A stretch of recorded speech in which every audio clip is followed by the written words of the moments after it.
আরেকটা এই হেলমেটটা নাই ভাইজার, আর এই যে এই হেলমেটটা নাই মাউন্ট। টি শার্ট নেওয়ার দরকার ছিল, সেটাও ভুলে গেছি। মাসুদ ভাইরা জানি ব্যাগের মধ্যে কত কিছু নিয়ে আইছে, জানি না। টিকিট না দিয়ে গেলা? হ্যাঁ কি গো, টিকিট দিছে আমার? এই জায়গাগুলো সৌন্দর্য নষ্ট হয়। কি হয়? এই যে এরকম লেখালেখি কেউ করবেন না। কাটতে হচ্ছে সব আমার।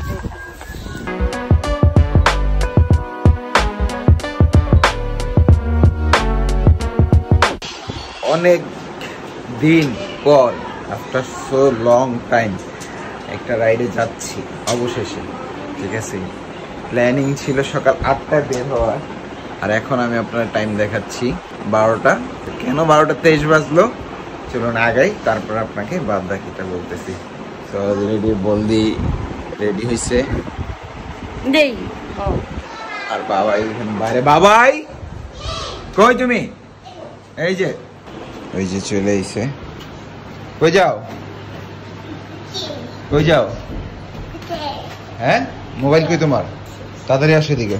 আরেকটা এই হেলমেটটা নাই ভাইজার, আর এই যে এই হেলমেটটা নাই মাউন্ট। এখন কাহিনী হলো আমার এটাই নিতে হইব। এত জায়গা খুঁজলাম, ভাইজারটা নাই, আর সেই সাথে ওই হেলমেটটা মাউন্ট করা নাই। কিছু না কিছু একটা প্রবলেম হইতেছে, কারণ অনেকদিন যাবত যেহেতু ট্যুর করতেছি না, অলরেডি লেটও হয়েছি, এক ঘুম দিয়া ফেলাইছি যেতে যেতে। সো বাবা রেডি টেডি হয়ে একদম ঘুমাই গেছিল, আমিও ঘুমাই গেছিলাম।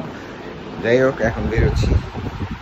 আজান দিচ্ছে, আর সেই সাথে আমরা এখন রাস্তায় দাঁড়িয়ে কোনো জায়গায় হয়তো বা নামাজ পড়ে ফেলবো। তো বাইকের অবস্থা একটু ধুলাবালি ময়লা হয়ে রয়েছে। বাইকটা ফুল স্টার্ট করি। আর হেলমেটের কথা আর কি বলবো, কিছু বলার নাই। আমিও একটা মিস্টেক করে ফেলছি। দাঁড়াও,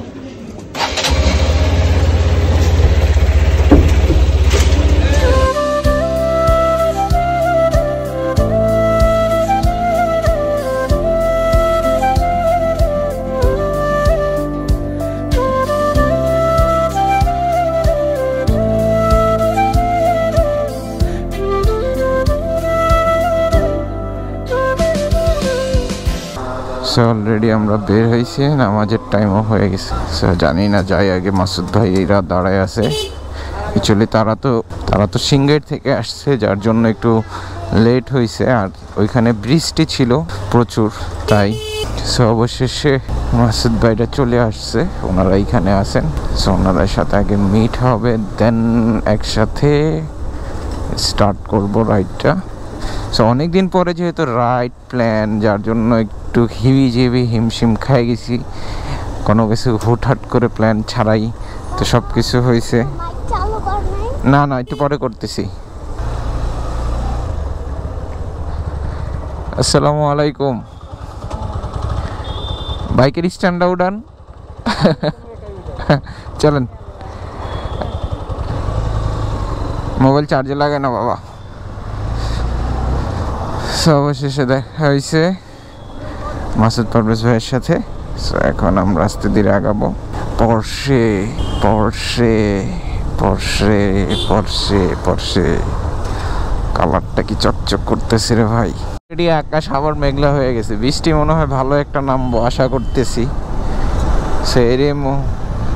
আমি আর বাবা ইন্টারকমে কানেক্ট আছি। বাবাই আর আমি একসাথে কথা বলতে পারবো। বাতাসও খুব ভারী বাতাস হচ্ছে। একটু একটু ওই পাশটা আবার আকাশ ক্লিয়ার আছে। সাম ফরগেট, গ্লাভস নিতে ভুলে গেছি। বাবার জন্য একটা এক্সট্রা টি শার্ট নেওয়ার দরকার ছিল, সেটাও ভুলে গেছি। মাসুদ ভাইরা জানি ব্যাগের মধ্যে কত কিছু নিয়ে আইছে, জানি না। আমরা তো কিছুই নিয়ে এলাম না। ভিজে গেলে আমরা এটা পরে থাকবো না, আমরা একটা দাঁড়ায় যাবো, আমরা ভিজবো না।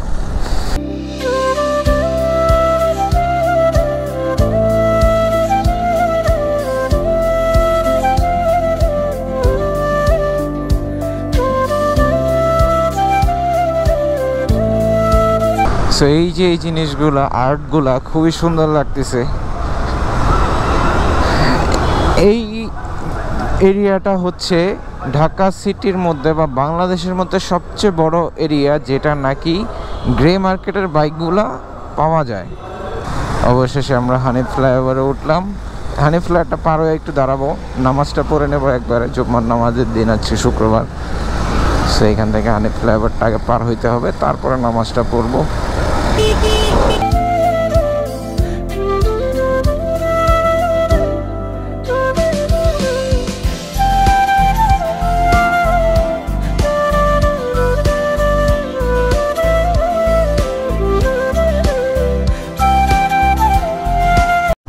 কতদিন পর যে এই ফ্লাইওভারে উঠলাম। লাস্ট আমি কুমিল্লা ট্যুরে গেছিলাম, এরপরে আর কোথাও এখন পর্যন্ত যাইনি। সো দ্যাটস ওয়াই আমার আর অনেক দিন যাবত হাইওয়েতে রাইড হয় না, ট্যুর হয় না। সো অবশেষে হচ্ছে, তারপরেও বাবাই বলদিরে নিয়ে, এটাই অনেক কিছু। বাবাই ওই এনজয় করতেছে সামনে পয়সা 20 টাকা আছে, ভাঙতি 20 টাকা দাও, 2টা। মাসুদ ভাই বেরোন, সামনে একটা মসজিদে দাঁড়াবো।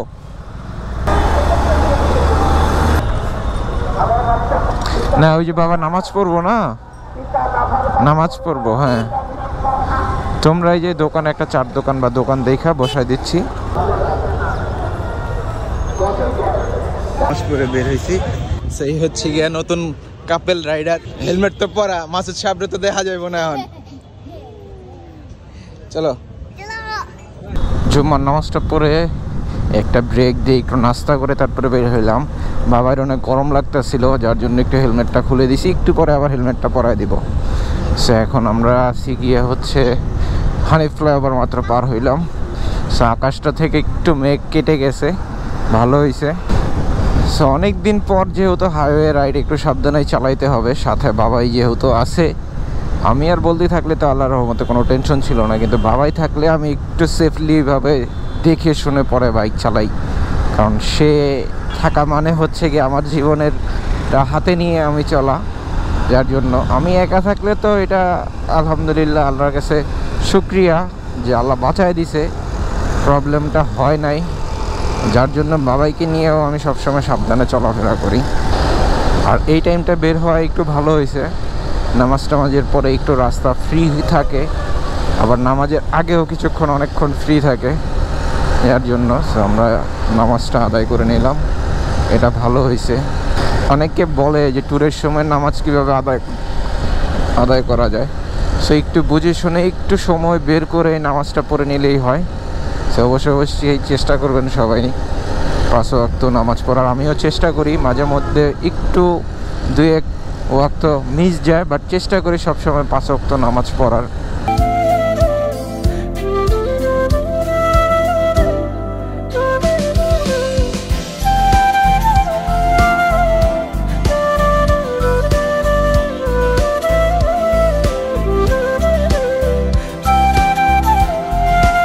কাশপুর ব্রিজ পার হয়ে গেলাম। আসলে এরকম শর্ট ট্রিপ দিলে অনেকেরই ভালো লাগে। সো চেষ্টা করব যে উইকলি বা 2-1 উইক পর একটা করে শর্ট ট্রিপ দেওয়ার। সো যারা ফ্যামিলি নিয়ে ট্যুর দেন অবশ্যই সেফটি মেনটেন করে ট্যুর দেবেন। সো বাবার জাস্ট গরমের জন্য হেলমেটটা খুলে রাখা, বাবার হেলমেটটা কিন্তু একটু পরেই আবার পরায় দিব। আর অবশ্যই এখান থেকে এখানে কাছে, এখান থেকে এখানে বলে কথা না, অবশ্যই চেষ্টা করবেন সেফটি ইনশিওর হয়ে তারপরে রাইড করবেন।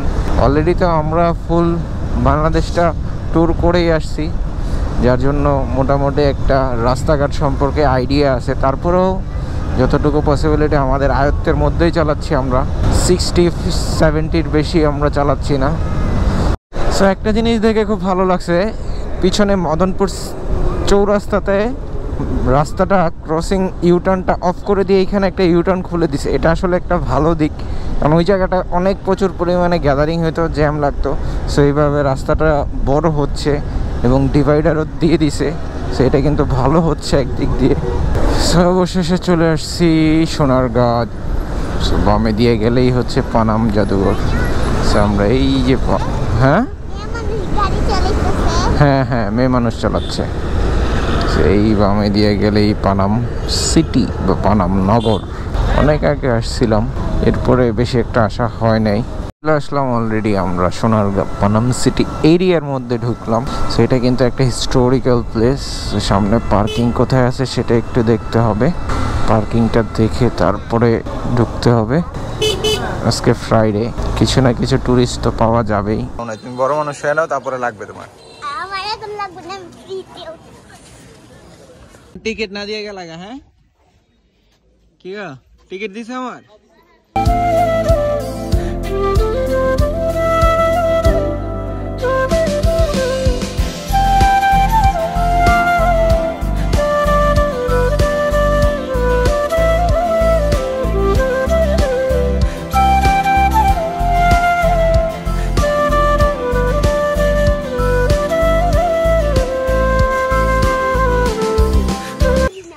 এই হচ্ছে গিয়ে ঐতিহ্য। এগুলো কি জানো? এগুলো হিস্টোরিক্যাল প্লেস, বুঝছো? এগুলা দেখবা তুমি আর একটু বড় হবা না, আর কদিন পরে দেখবা বইয়ে এগুলা পড়া আসতেছে। হ্যাঁ, বিশাখা প্রায় 1500 শতাব্দীতে বাংলার প্রথম রাজধানী হিসাবে পানাম নগর সেট করে। তুমি আর একটু বড় হবা না, দেখবা বইয়ে চলে আসবে সব। হ্যাঁ, এইদিকে এদিকে যাও, ওদিকে যাও, ওদিকে না বাবাই দেখে দেখে পাড়া দিবা। হ্যাঁ, পোকা পাকা আছে যেখানে কাটতে হচ্ছে সব আমার ঘাটটি বসকা টানার লেগে তো তোমার লইছি, তাও তো বরিশাল ঘাটটি বসকা দেই নেই। ওয়েদারটা বেশি সেক্সি। কি ওয়েদারটা বেশি সেক্সি। এটা কি জানো? এটা ওয়াশরুম। তুমি ওয়াশরুমের সামনে গেছো? হ্যাঁ,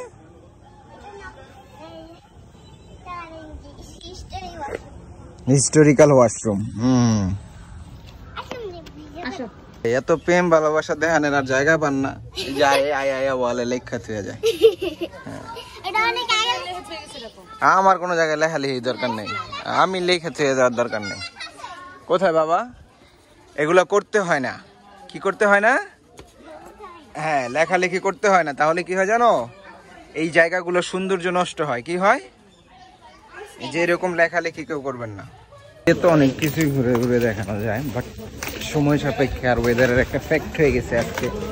মনে হয় না বৃষ্টি নামবে, এই রোদ, এই মেঘ, এই বৃষ্টি, যার জন্য আমরা আটকে যাচ্ছি যে কখন কোথায় বৃষ্টিতে আটকা পড়ে যায়। সেইখানে অনেকগুলা পুরাতন দিনের ভবন আছে, যেগুলো এই নাকি বিশ্বস্ত পানাম সিটির এখানে। আর এই যে আমরা তো